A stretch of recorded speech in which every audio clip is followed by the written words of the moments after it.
Wow, this house is cute. But can I really get in the game in this economy? I do have savings, and I am responsible-ish. Ugh, I should bury it. I'm being wild. But what if I'm not being wild, though? Could I actually score a... Kick off your home buying journey with Zillow's new BuyAbility tool. It makes it easy to find out what you can afford, so you can get off the bench and onto the playing field with confidence. Check your BuyAbility, only on Zillow. It's time for basketball, and Uber Eats is dropping deals on game day favorites to keep you locked in on the action. Like when you're craving a buzzer beater, but also buffalo wings. Or when an upset makes you want to ugly cry into a pizza. And right now, Uber Eats has game day deals from Burger King, Buffalo Wild Wings, KFC, and hundreds more local favorites. So you can keep your eyes on the ball and your hands on a burger. Order now, only on Uber Eats. Product availability varies by region. See app for details. Hello and welcome to War Horses, the only college equestrian podcast that is sending 100% of its hosts to the SEC tournament. Man, it's really weird having to qualify my intro taglines to account for the other college equestrian podcast that's out there, but yeah, I think one of them is going to the SEC tournament too. I don't know which one. I can't really tell them apart right now, honestly. I think maybe Reagan Rast is the one going to the SEC tournament. Anyway, I'm your host of this podcast, Auburn Elvis. So let's talk about some college equestrian. All right, so we're going to jump right into it. We did have some meets this week, and we're going to look at some meet recaps. The ECAC Single Discipline Tournament was this past weekend, and it was hosted by Charleston, College of Charleston. And Charleston is a bit new to all this. They were the host, and, you know, God bless them. I'm sure they did a great job hosting the conference tournament and all that. But the one thing that they really need to work on is how they publicize things. There was no link to a conference tournament page anywhere, at least anywhere I could find. There were no live scores going on, so you really couldn't figure out what was going on unless you were following along on Instagram and just kept capturing these scattered Instagram story posts that kept popping up here and there. So that's not really how you grab people's attention about a sporting event, so hopefully they'll learn that. And speaking of learning, I learned that this year the ECAC opted not to do a bracketed tournament, at least not in the single discipline. I thought there were going to be 4 teams, but there are only 3, it turns out. So what they did was a round-robin tournament, which is pretty cool. So Sacred Heart rode against Charleston and then Dartmouth on Friday in 2 separate meets. And then Dartmouth and Charleston rode against each other on Saturday. And then they would basically take those meets, they would compare the win-loss records within them, and then presumably they'd break any ties with margin of victory, coin flip, something like that. So in the first meet between Charleston and Sacred Heart, fences went 4-1 for Charleston, and flat went 3-2 for Charleston. That made the final score 7-3 Charleston. Now, Sacred Heart is a good team, but they're not quite up to Charleston's level this year. For the Cougars, man, this is exactly how they wanted to open up postseason, with a big win over a conference rival. So next up, we had Sacred Heart and Dartmouth. Now keep in mind, this is a neutral site meet, so neither team has the home horse advantage here. Well, fences went 4-1 for Dartmouth, and flat went 3-2 for Sacred Heart. That made the final score 6-4 in favor of Dartmouth. So here we see things have improved a little bit for Sacred Heart.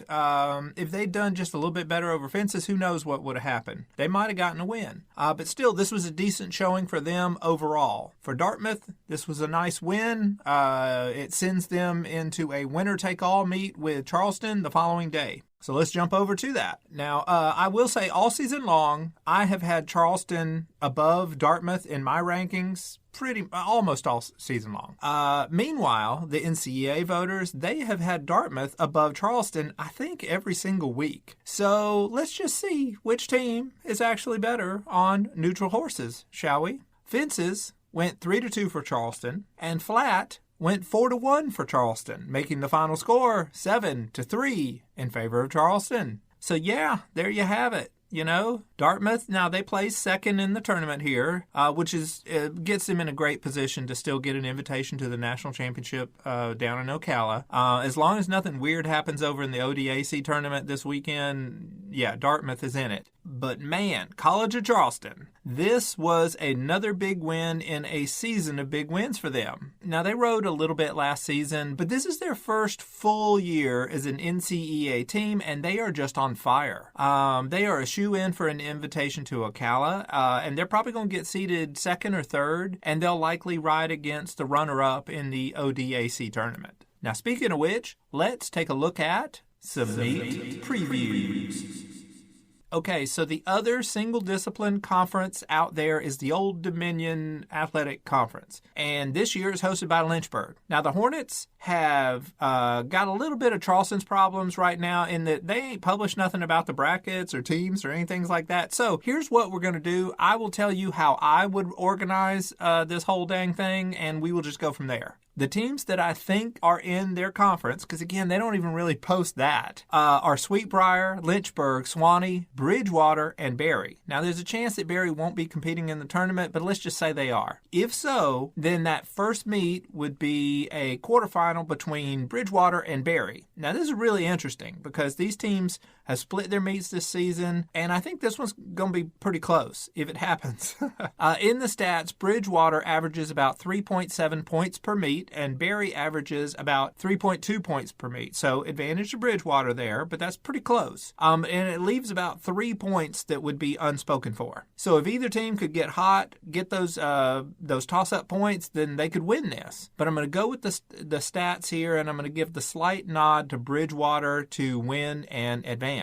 All right, again, if they are doing a traditional tournament structure, that means Bridgewater would then ride against top-seeded Sweetbriar in the next round, in the semifinal. Now, Sweetbriar averages a little over 6 points per meet to Bridgewater's just over 4. So we're going to go with the stats again and say that Sweetbriar wins this one 6-4, maybe 7-3. Okay, on we go over to the other semifinal. Now that would be Lynchburg against Suwannee. Now the stats show that Suwannee is not too far behind the defending national champions statistically. Lynchburg averages about 6.4 points per meet and Suwannee averages about 5.25. Now that adds up to more than 10, so someone's going to underperform their average in this one, and I'm guessing that's going to be Suwannee, and I think that means that the Hornets are going to win this one by about 6-4, 7-3, something like that. And if it all happens that way, we're going to see a very familiar championship rematch of Sweetbriar and Lynchburg. Now, just as a reminder, Sweetbriar's average, it was about 6.1 points per meet. Lynchburg, they average about 6.4. All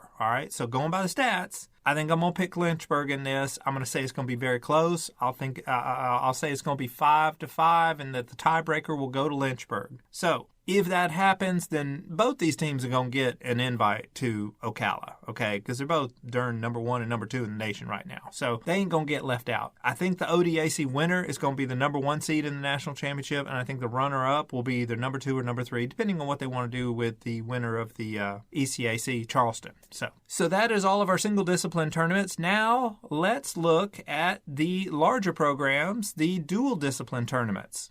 Now, first, we're going to go to the ECAC's Dual Discipline Tournament, which is hosted by UT Martin. First up is a quarterfinal between 5th seed Minnesota Crookston and 4th seed South Dakota State. Now, the Jackrabbits have won all of their previous meets in their history against Minnesota Crookston, but the Golden Eagles have improved a little bit each time, especially this season. And you got to ask yourself, is this the moment that the Golden Eagles are going to break on through with a win?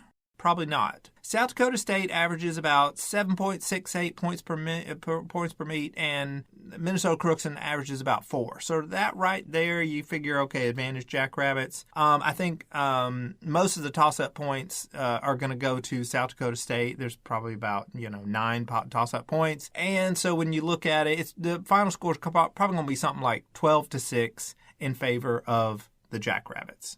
Okay. So if they win, then South Dakota State would go on through to the semifinal and ride against number 1 seed UT Martin. All right, now UT Martin is good, okay? They average about 10.5 points per meet, and South Dakota State, again, they only average about 7.7. And I think even if those other points split, that we probably going to end up with like an 11-9, maybe a 12-8 win for UT Martin. It might even be a little bit more one-sided than that, but that's what the stats say. So we'll see. Now, over in the other semifinal, we have 3 seed Delaware State going up against 2 seed UC Davis. Okay, Delaware State, they average about 7.7 points per meet, and UC Davis averages a little bit over 9 points per meet. Okay, so that leaves about 3 points that would be up for grab between those two, and I think the Aggies are going to take the majority of those. So I think UC Davis probably wins this one 11-9. And if all of that happens, we're looking at a number 1 versus number 2 matchup between host UT Martin and UC Davis. Now, last year, UC Davis won in the same situation, but this year I lean towards the Skyhawks. And if you recall, the stats are going to give the slight edge to UT Martin as well. I think UT Martin wins this one by about 11-8, maybe 11-9, and they're going to take the ECAC championship this year. Now, would that be enough for UT Martin to get an invite to Ocala?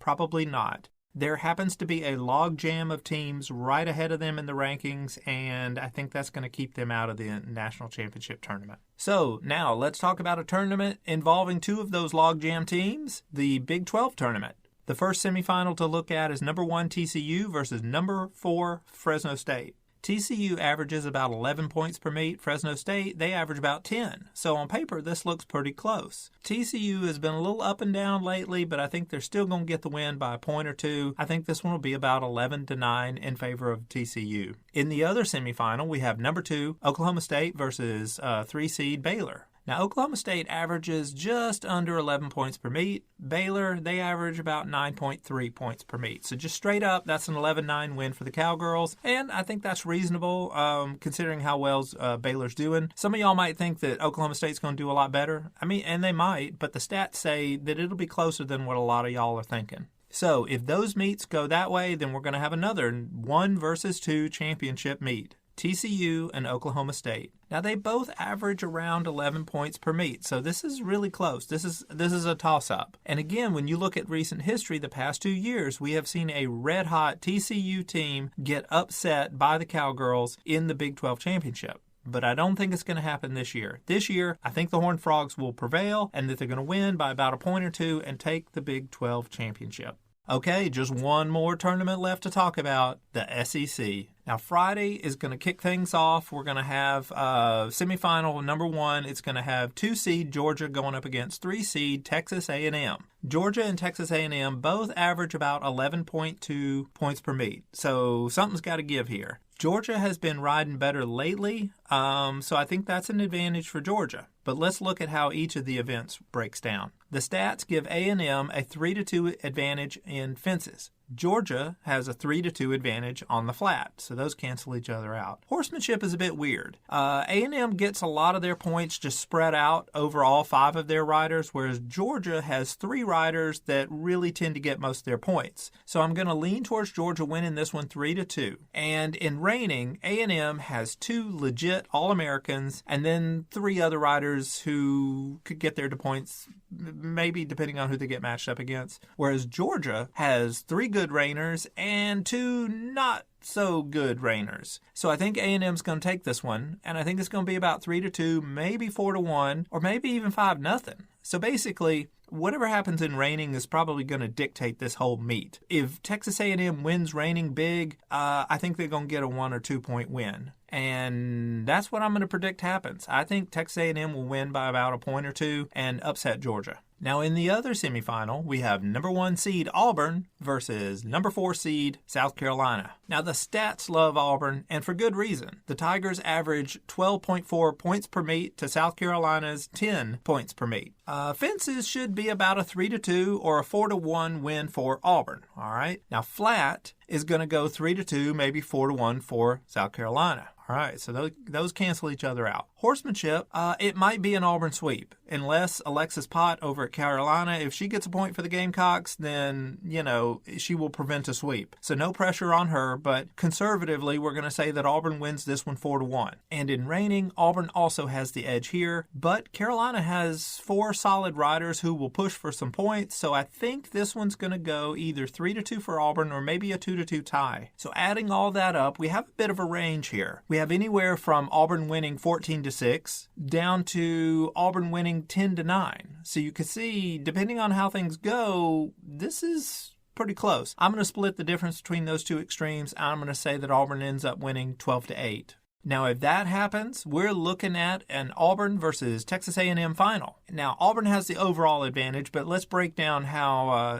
they match up in each event. The Tigers should take fences 3-2 or 4-1, maybe even 5-0. Flat is pretty even between these teams, so we're going to say that is a 2-2 split. Horsemanship should go about 3-2 for Auburn, and reining should go about 3-2 for Texas A&M. Adding all that up, that would produce about a 12-7 Auburn win, maybe a 10-9 Auburn win. So again, like we did with the other one, we're going to split this one down the middle and say that Auburn wins 11-8. Now, there's always a chance that the semifinals could go a different way. Now, it's not as likely that Auburn would lose in the first round, so I won't really go into that. But if Georgia were to advance instead of Texas A&M, how would they match up against Auburn? Well, let's take a look at it. In fences, that would probably go 4-1 for Auburn. Flat would probably go 4-1 for Georgia. Okay, they cancel out. Horsemanship would either be a 2-2 tie or maybe 3-2 Georgia. And reining would probably be 3-2 for Auburn. So if you add all that up, you're looking at a very close 10-9 Auburn win or a 10-10 tie, which I would tend to give towards Auburn in the tiebreaker. So yeah, Auburn would probably rather face A&M in the finals. But really, all four of these teams are going to end up in Ocala no matter what happens at the SEC tournament. It's just a matter of who's going to get seeded where. Now, speaking of that, this week I'm not going to go into the rankings, okay? And the rankings,